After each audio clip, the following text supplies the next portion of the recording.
जय हो भोलेनाथ शिव शंभू। दोस्तों, हरियाली तीज व्रत एक महत्वपूर्ण हिंदू त्योहार है जो विशेष रूप से सुहागिन महिलाओं द्वारा मनाया जाता है।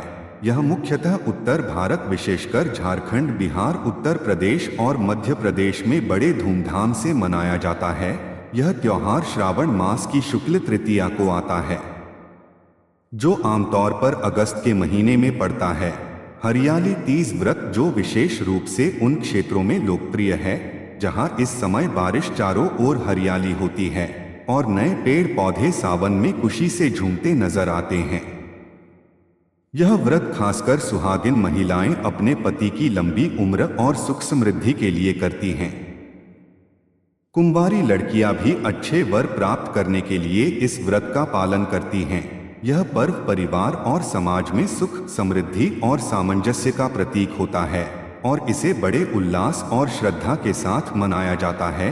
इस व्रत में महिलाएं विशेष रूप से भगवान शिव और माता पार्वती की पूजा करती हैं।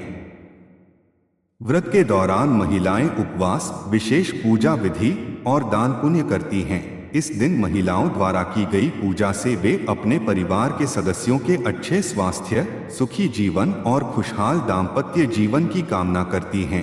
हरियाली तीज पर व्रत कथा सुनना एक महत्वपूर्ण परंपरा है जो इस त्योहार के धार्मिक और सांस्कृतिक महत्व को दर्शाता है। इस कथा को सुने बिना आपका व्रत अधूरा माना जाता है और पूजा का फल प्राप्त नहीं होता। जो भी स्त्री हरियाली तीज के दिन विधि विधान से पूजन करेगी और इस कथा को सुनेगी या पढ़ेगी, उसके वैवाहिक जीवन की सभी परेशानियां दूर हो जाएंगी। चलिए सुनते हैं हरियाली तीज व्रत कथा। एक पौराणिक कथा के अनुसार भगवान शिव मां पार्वती को उनके पिछले जन्म की याद दिलाते हुए कहते हैं कि उन्होंने भगवान शिव को पति रूप में प्राप्त करने के लिए कठिन तपस्या की थी।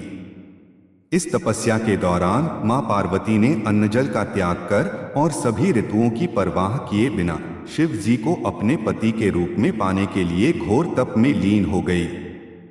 उनकी इस कठोर तपस्या के फलस्वरूप भगवान शिव ने उन्हें अपनी पत्नी के रूप में स्वीकार किया। भगवान शिव पार्वती जी को आगे विस्तार में बताते हैं कि एक बार नारद मुनि पार्वती जी के पिता पर्वतराज हिमालय के घर आए और उनसे कहा कि वे भगवान विष्णु की आज्ञा से यहाँ आए हैं। नारद मुनि ने पर्वतराज हिमालय को बताया कि स्वयं भगवान विष्णु जी ने उनकी तेजस्वी पुत्री पार्वती से विवाह की इच्छा जताई है। नारद मुनि की यह बात सुनकर पर्वतराज हिमालय अपनी पुत्री पार्वती के लिए बहुत प्रसन्न हुए। उन्होंने तुरंत इस विवाह प्रस्ताव को अपनी पुत्री के बिना विचार विमर्श के स्वीकार कर लिया। लेकिन जब बाद में पर्वतराज हिमालय ने अपनी पुत्री पार्वती को इस बारे में बताया तो वह मन में ही भीतर बहुत दुखी हुई। वो शिव जी को अपने पति के रूप में पाना चाहती थी, लेकिन पिताजी का ये प्रस्ताव सुनकर वो बहुत विचलित हो उठी। पार्वती जी की सखियों ने उन्हें दुखी देखकर उनके चिंता का कारण पूछा। पार्वती जी ने विष्णु जी के द्वारा भेजे गए शादी के प्रस्ताव और पिता के द्वारा उस प्रस्ताव को स्वीकार करने की सारी बातें अपनी सखियों से कह सुनाई। शिव जी आगे पार्वती जी से कहते हैं कि जब तुमने अपनी सहेली को विष्णु जी के विवाह प्रस्ताव के बारे में बताया तो उन्होंने तुम्हें दूर घने जंगल के बीच गुफा में जाकर तपस्या करने की सलाह दी। अपनी सहेली की बात मानकर तुम जंगल की एक गुफा में गई और वहां रेत का शिवलिंग बनाकर मुझे पति रूप में पाने के लिए कठोर तपस्या करने लगी। तुम्हारे पिता पर्वतराज हिमालय ने पृथ्वी और पाताल हर जगह तुम्हारी खोज की, लेकिन तुम उन्हें नहीं मिली। तुम भयानक जंगल में खूंखार जानवरों के बीच गुफा में सच्चे मन से तपस्या करती रही। इतनी कठोर तपस्या से मैं बेहद प्रसन्न हुआ और मैंने तुम्हारे सामने प्रकट होने का मन बना लिया। मैं सावन माह के शुक्ल पक्ष की तृतीया को तुम्हारे सामने उपस्थित हुआ और तुम्हारी इच्छा पूरी कर तुम्हें अपनी पत्नी के रूप में स्वीकार किया। उसके बाद तुम्हारे पिता भी तुम्हें ढूंढते हुए गुफा तक पहुँचे। जब उन्होंने तुम्हें वहां देखा तो तुम्हारी खुशी का ठिकाना नहीं रहा। पिताजी ने तुमको महल वापस चलने के लिए बोला, लेकिन तुमने अपने पिता से कहा कि मैं आपके साथ तभी आऊंगी जब आप मेरा विवाह शिव जी से कर देंगे।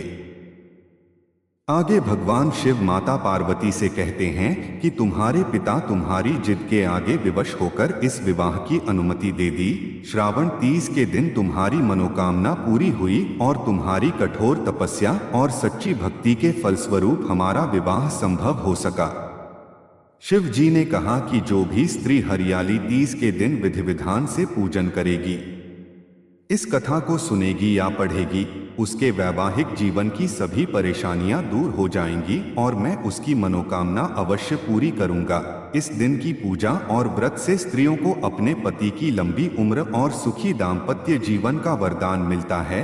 इस प्रकार श्रावण 30 का व्रत और पूजा भगवान शिव और माता पार्वती के प्रेम और तपस्या की पवित्र कथा से जुड़ी हुई है, जो स्त्रियों को उनके वैवाहिक जीवन में सफलता और सुख की प्राप्ति का आशीर्वाद देती है। वीडियो के अंत तक बने रहने के लिए आप सभी का धन्यवाद। अगर आपको जानकारी अच्छी लगी हो तो दोस्तों शिव जी के लिए एक लाइक और शेयर जरूर बनता है और कमेंट बॉक्स में जय हो भोले भंडारी अवश्य लिखिएगा और हमारे चैनल नवीन ज्ञान धारा को सब्सक्राइब करना मत भूलिएगा। आपका दिन शुभ और मंगलमय हो। धन्यवाद।